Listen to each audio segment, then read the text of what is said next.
Assalamualaikum warahmatullahi wabarakatuh. Perkenalkan, nama saya Rifai Dasanaki dengan NRP 23 2023 036. Di sini saya akan mempresentasikan jawaban dari tugas 4 prinsip kuadrat terkecil. Soal nomor pertama yaitu jelaskan apa yang dimaksud dengan nilai yang paling mungkin.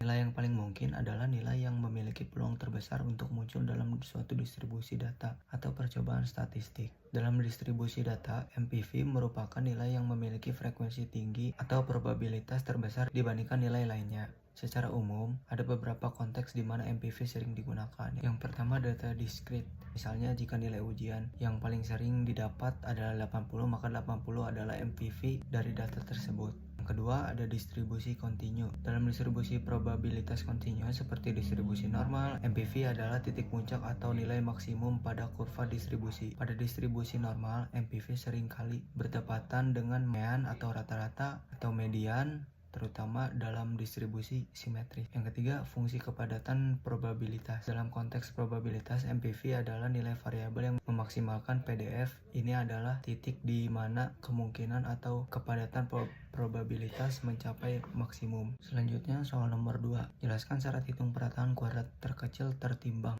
dan tuliskan dalam bentuk persamaan. Perataan kuadrat kecil tertimbang adalah metode dalam analisis regresi yang memperhitungkan variabel bobot pada setiap data observasi. Bobot ini membantu memperkecil kesalahan untuk nilai-nilai yang dianggap lebih dapat diandalkan, sehingga hasil perataan menjadi lebih akurat dan seimbang. Untuk menggunakan metode ini, terdapat beberapa syarat dan persyaratan dasar yang harus dipenuhi dengan syarat dasar tertentu. Yang pertama, ada data bebas dan tidak berhubungan. Setiap observasi harus independen atau tidak berkorelasi dengan observasi lainnya. Yang kedua, ada bobot diberikan. Setiap data observasi memiliki bobot yang proporsional dengan kendala atau ketepatan dari masing-masing data tersebut. Semakin besar bobot, semakin tinggi kepercayaan pada data tersebut. Ketiga, ada model linear. Model fungsi yang digunakan untuk mendeskripsikan hubungan antara variabel bebas dan variabel terikat harus linear atau dapat dilinearkan. Berikut adalah bentuk persamaan dari syarat hitung perataan kuadrat terkecil. Yang pertama, fungsi kuadrat terkecil tertimbang. Yang kedua, ada persamaan normal. Yang ketiga, ada solusi parameter.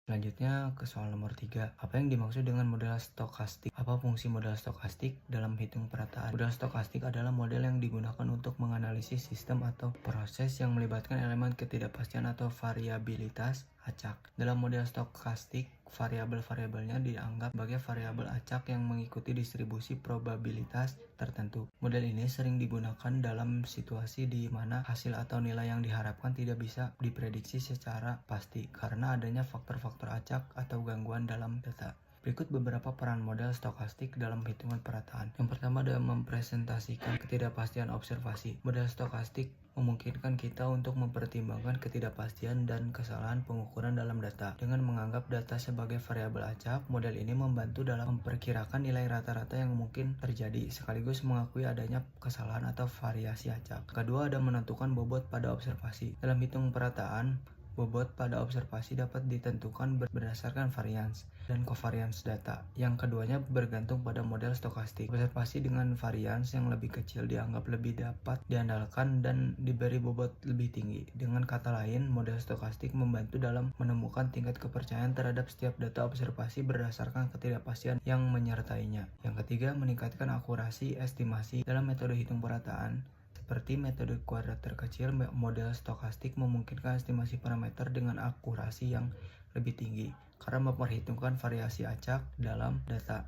Model ini membantu mengarahkan perhitungan perataan untuk menemukan nilai estimasi yang seimbang yang paling sesuai dengan keseluruhan data sambil mempertimbangkan gangguan dan kesalahan. Yang keempat, ada menyediakan dasar untuk perhitungan ketelitian. Selain menghasilkan estimasi parameter, model stokastik juga memungkinkan kita menghitung ketelitian atau keandalan dari estimasi tersebut, seperti menghitung varians dari parameter yang dihasilkan. Hal ini penting dalam menilai seberapa baik model perataan yang diperoleh dapat mempresentasikan data asli. Selanjutnya ke soal nomor 4, apa yang dimaksud dengan persamaan pengamatan pada teknik hitung perataan parameter? Berikan contohnya. Dalam teknik hitung perataan, Parameter persamaan pengamatan adalah persamaan matematis yang menghubungkan observasi yang diperoleh dengan parameter-parameter yang akan diestimasi. Persamaan ini mencerminkan hubungan antara nilai pengamatan dan parameter melalui model matematik yang menggambarkan fenomena atau sistem yang sedang dianalisis. Persamaan pengamatan ini biasanya terdiri dari dua bagian utama, yaitu yang pertama nilai observasi terukur, yang kedua parameter tidak terukur.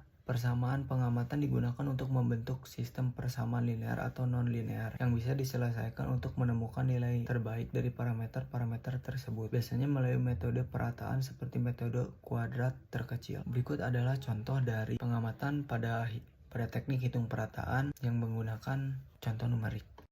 Selanjutnya ke soal nomor 5. Jika suatu persamaan pengamatan tidak linear, apa yang harus dilakukan untuk melinearisasi persamaan tersebut? Jelaskan dan tuliskan model matematiknya. Metode linearitas, pendekatan atau aproksimasi Taylor dapat digunakan untuk melinearisasikan persamaan tersebut. Teknik ini memungkinkan kita untuk memperkirakan solusi dari sistem persamaan yang awalnya non-linear dengan mengubah menjadi bentuk linear yang lebih mudah dihitung. Pendekatan ini biasanya melibatkan perluasan Taylor pada titik perkiraan awal parameter. Berikut adalah model matematikanya.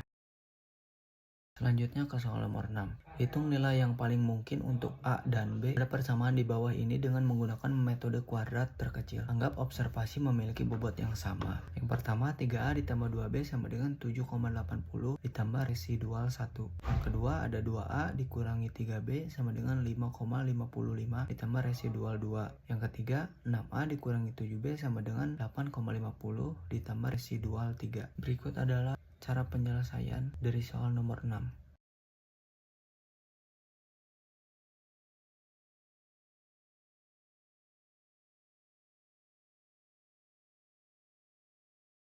Sekian dari saya. Assalamualaikum warahmatullahi wabarakatuh.